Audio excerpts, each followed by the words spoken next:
du vinaigre et du sel de cuisine, au savon de douche, les acides et les bases sont partout. Mais que veut-on dire lorsqu'on dit qu'une substance est acide ou basique? Cela fera l'objet de notre étude maintenant. Alors, à vos cahiers et stylos, prêts? Let's go!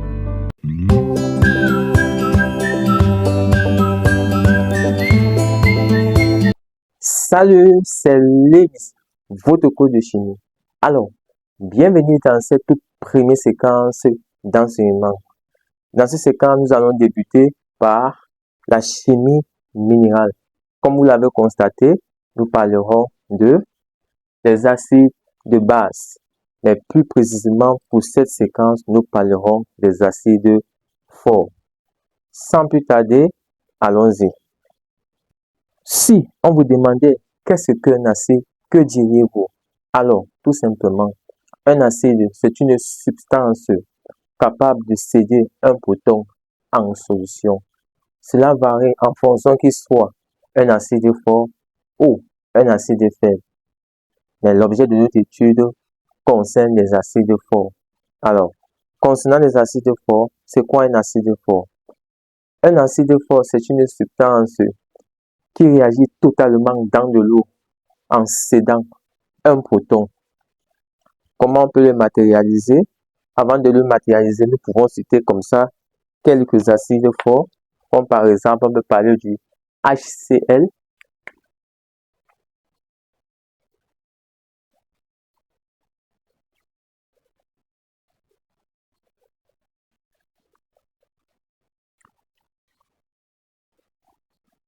comme vous pouvez le constater, nous avons une panoplie d'acides forts. Nous avons par exemple le HCl, comme cité là, le H2SO4 et bien d'autres. Prenons un exemple de réaction d'acide fort.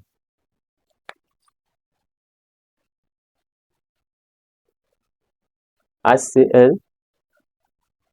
plus l'eau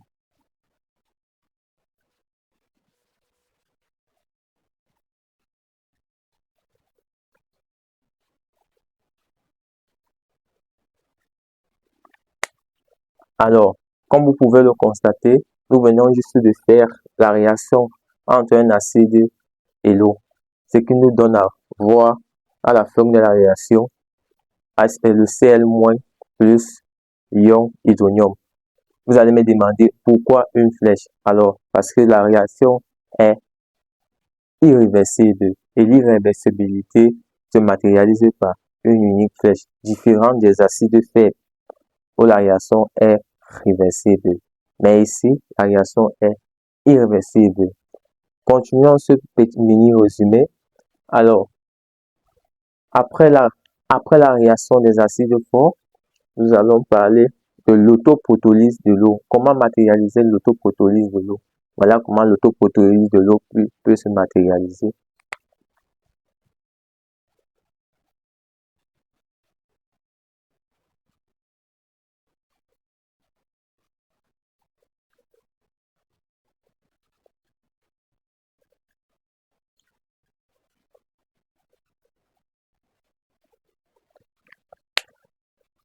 Comme vous pouvez le constater, vous pouvez capturer l'écran. D'accord. Alors, comme vous pouvez le constater, l'autoprotolyse de l'eau, c'est tout simplement le transfert d'un proton d'une molécule d'eau vers une autre molécule d'eau. C'est ça l'autoprotolyse de l'eau. C'est la raison pour laquelle vous voyez deux molécules d'eau qui ont réagi, qui donnent à la fin l'ion hydronium et l'ion hydroxyde comme matérialisé. Nous pouvons poursuivre notre résumé. Alors, nous allons parler du produit ionique de l'eau. Alors, ce que vous devez savoir est tout simplement que le produit ionique de l'eau provient de la constance d'équilibre. Vous allez me demander comment c'est possible. Alors, nous allons passer à la démonstration. Et ce que je tiens à préciser, c'est que le produit ionique, étant donné que ça provient de la constance d'équilibre, il sera déduit de l'autoprotolyse de l'eau. Et il est matérialisé par KE, qu'on appelle produit ionique de l'eau. C'est c'est une valeur, c'est une grandeur sans unité. Représentons ensemble. Alors, à partir de l'autoprotolyse de l'eau, nous allons parler de la constante d'équilibre.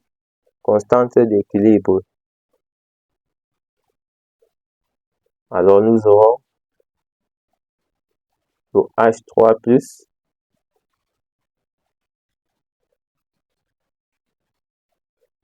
et le OH-, c'est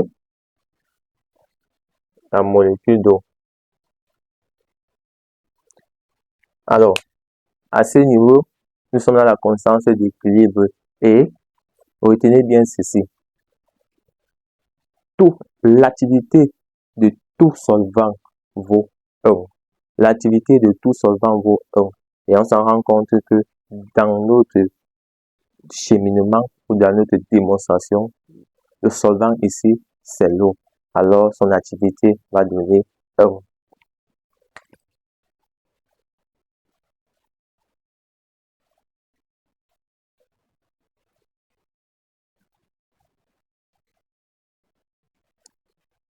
Ce qui va nous écrire ici, constance d'équilibre qui égale le produit ionique de l'eau. Ça donne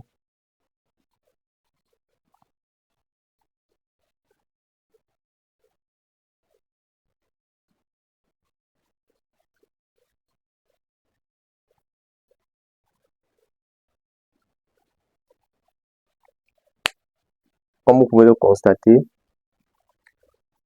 le produit ionique de l'eau provient tout simplement de la constance d'équilibre, en sachant que tout solvant vaut 1. Et le solvant ici, c'est bien évidemment l'eau. Alors, à ce niveau, plus besoin d'écrire constance d'équilibre.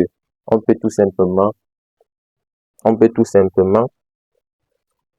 écrire produit ionique de l'eau.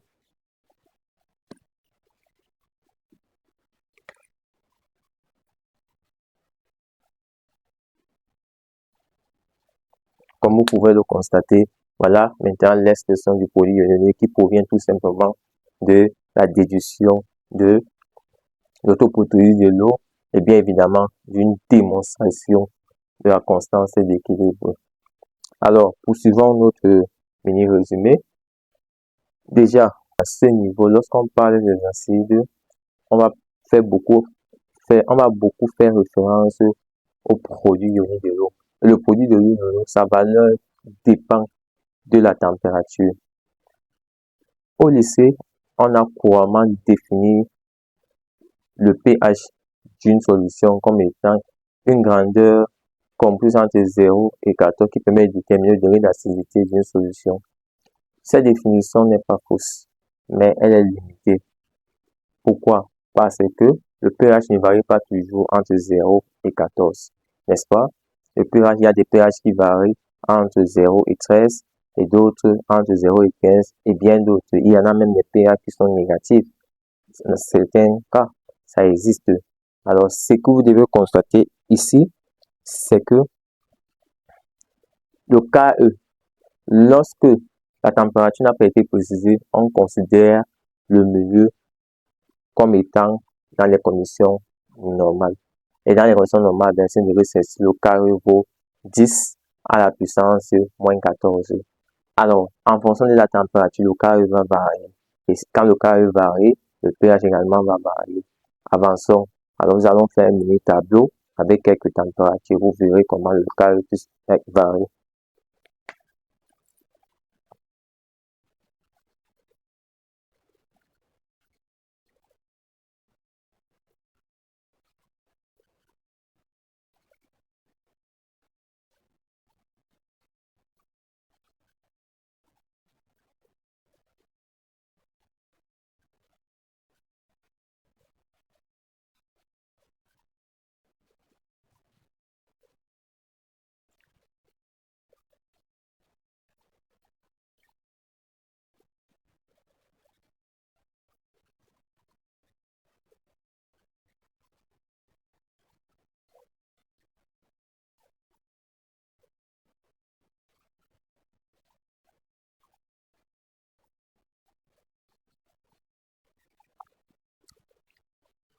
Alors, comme vous venez de voir,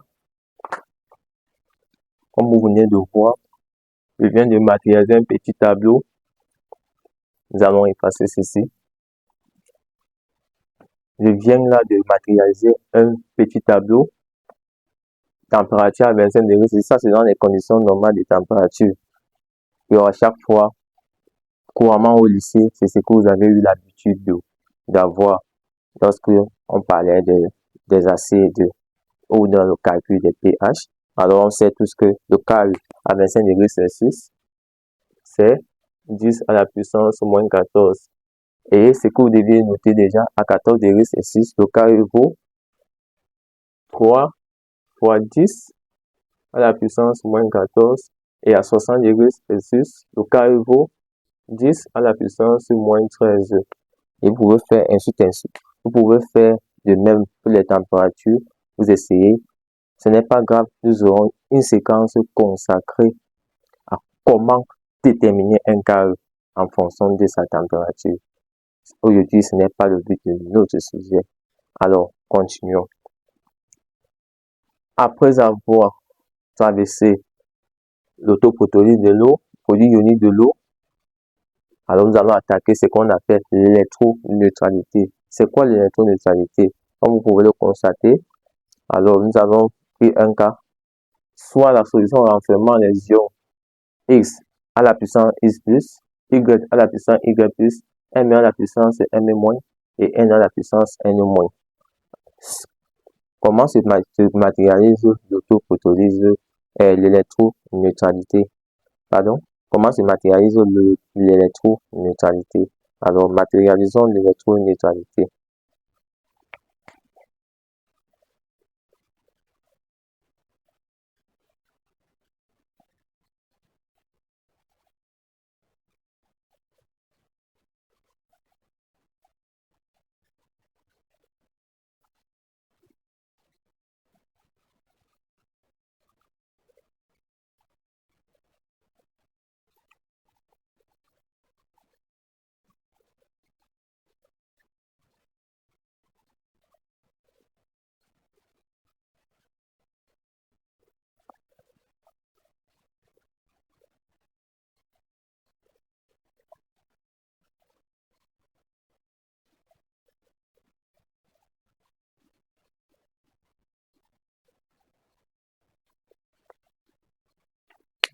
Bon, comme vous pouvez le constater, à partir de cette donnée, nous venons de matérialiser l'électroneutralité. Alors, je vous donne le cas de capturer l'écran. Vous avez 10 secondes.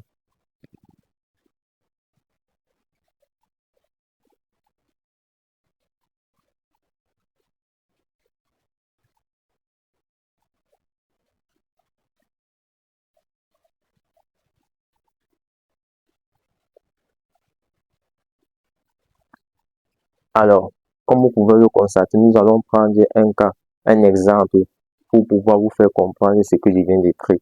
Alors, nous allons faire exemple. Exemple.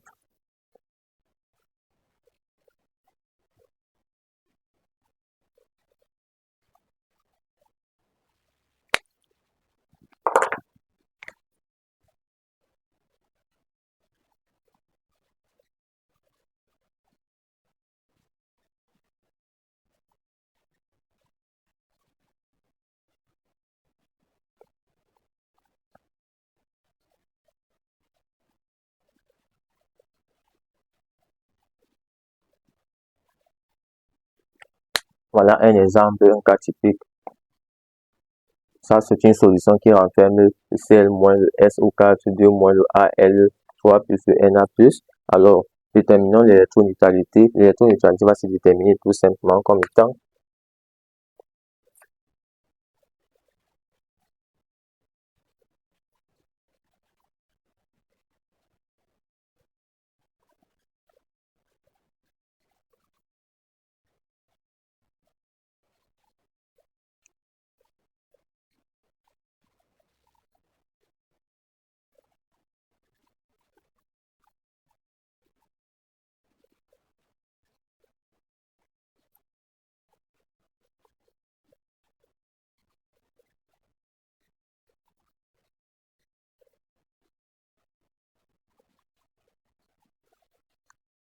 Alors, comme vous pouvez le constater, voilà la représentation de l'électroneutralité.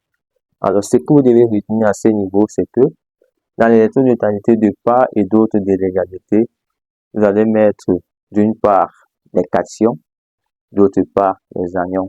À titre de rappel, pour ceux qui ne se rappellent plus, c'est que c'est qu'un cation, c'est que c'est qu'un anion. Un cation, les cations, ce sont les ions ayant perdu un ou plusieurs électrons. Et lorsqu'on perd les électrons, on est matérialisé par un signe positif. Et les anions, quant à eux, ce sont les ions ayant gagné un ou plusieurs électrons. Et quand on gagne les électrons, on est matérialisé par un négatif. Alors, là, j'ai choisi que les cations soient du côté gauche et les anions du côté droit. Voilà comment ça se représente. Et lorsque vous voyez ce 3 là, c'est le nombre d'électrons perdus. Le 1 là, c'est le nombre d'électrons perdus. Et vice-versa de part et d'autre. Alors, jusqu'à là, vous venez de voir un mini résumé. Poursuivons pour la suite. Alors, revenons à ce que nous allons commencer. Alors, à ce niveau, nous allons considérer soit une solution aqueuse d'acide fort noté Ha,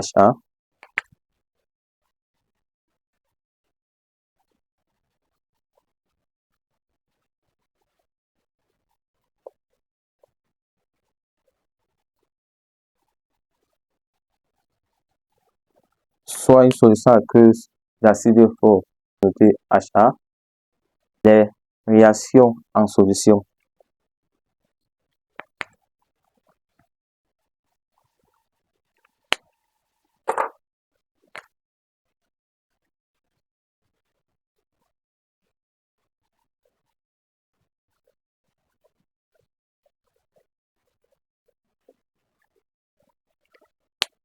À ce niveau, il faut faire la réaction de l'acide qui réagit avec de l'eau, bien sûr accompagné de l'autoprotolyse de l'eau. Toujours. Allons-y.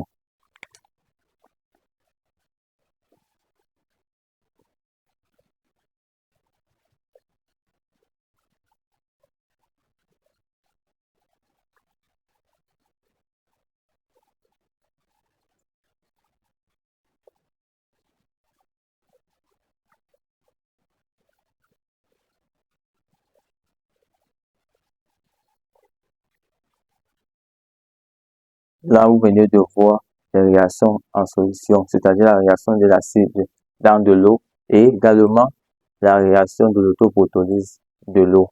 Poursuivons l'inventaire. Nous allons attaquer à l'inventaire.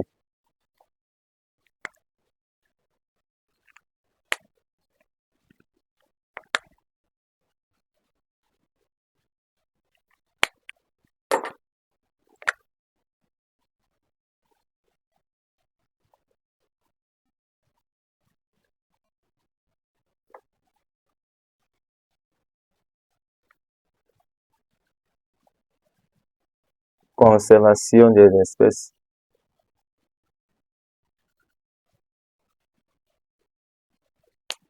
Nous allons d'abord parler de la conservation des espèces et après l'électroneutralité.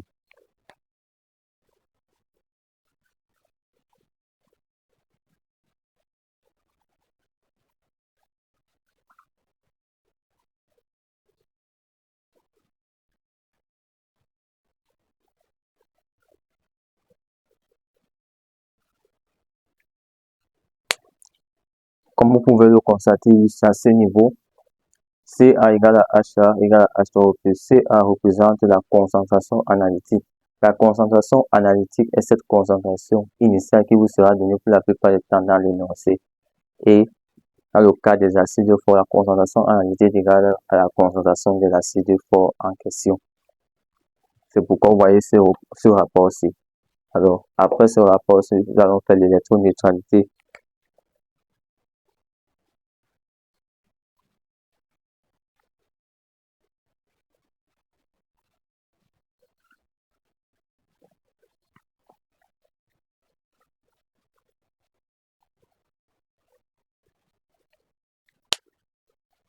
L'électroneutralité, j'ai abrégé par En. Comme je vous l'ai dit, Dans l'électroneutralité, les cations d'un côté et les anions d'un côté.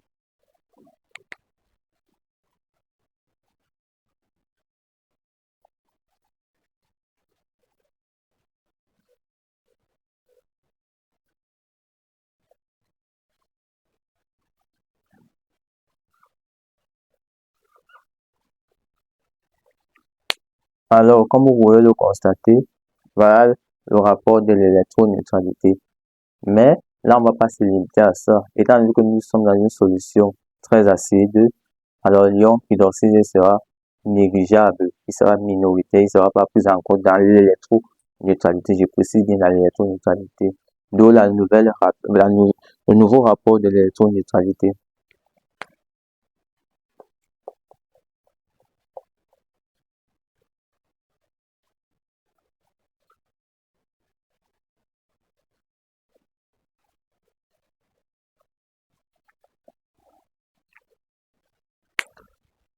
Voilà le nouveau rapport de l'électroneutralité.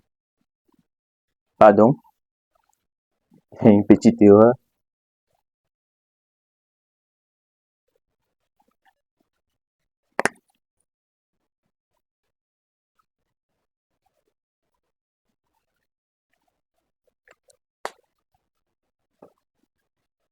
Voilà le nouveau rapport de l'électroneutralité. Alors, nous allons poursuivre avec la déduction du OH dans la solution.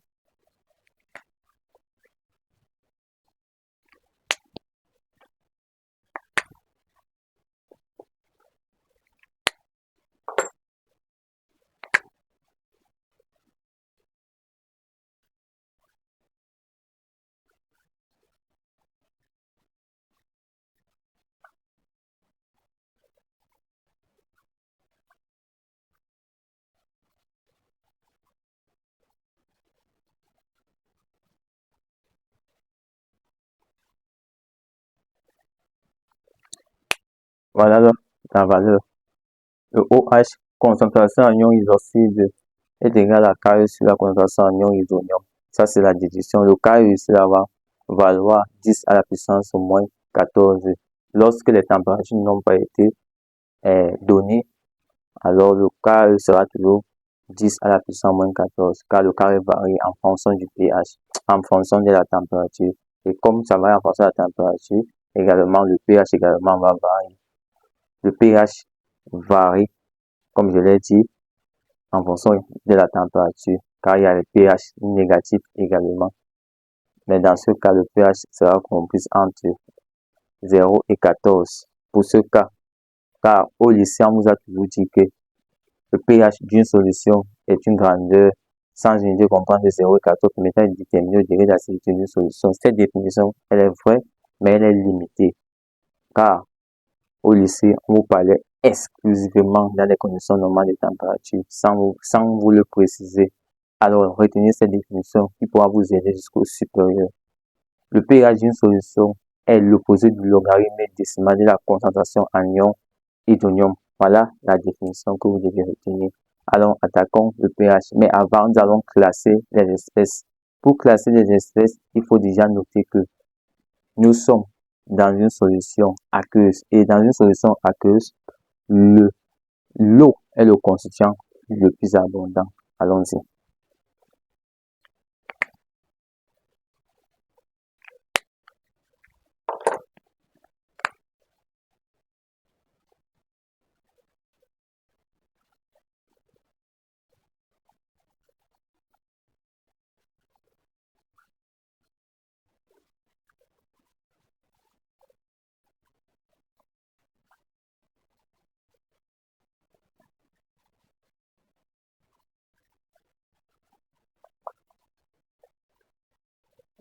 Voilà, nous allons classer.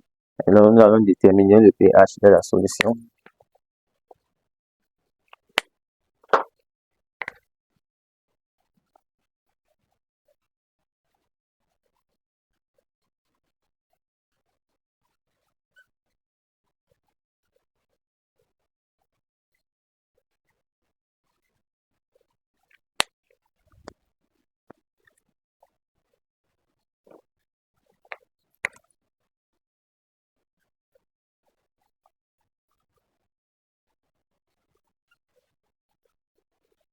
Voilà le PA de la solution qui peut également être noté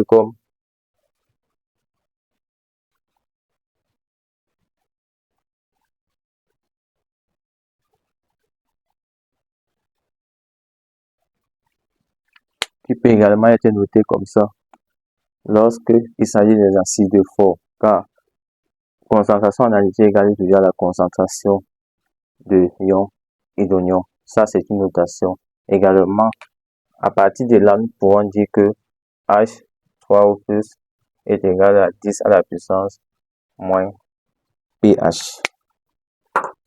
Alors, vous venez de voir là bref, je dirais même un petit cheminement qui pourra vous aider dans les exercices. Appliquez ces cheminements, vous pouvez capturer l'écran, allez capturer. Appliquez ce cheminement lorsque vous aurez affaire aux exercices de ce type. Vous verrez que il n'y a rien de difficile, tout est possible. Comme toujours, croyez en vous, car vos rêves se réaliseront sans aucun doute.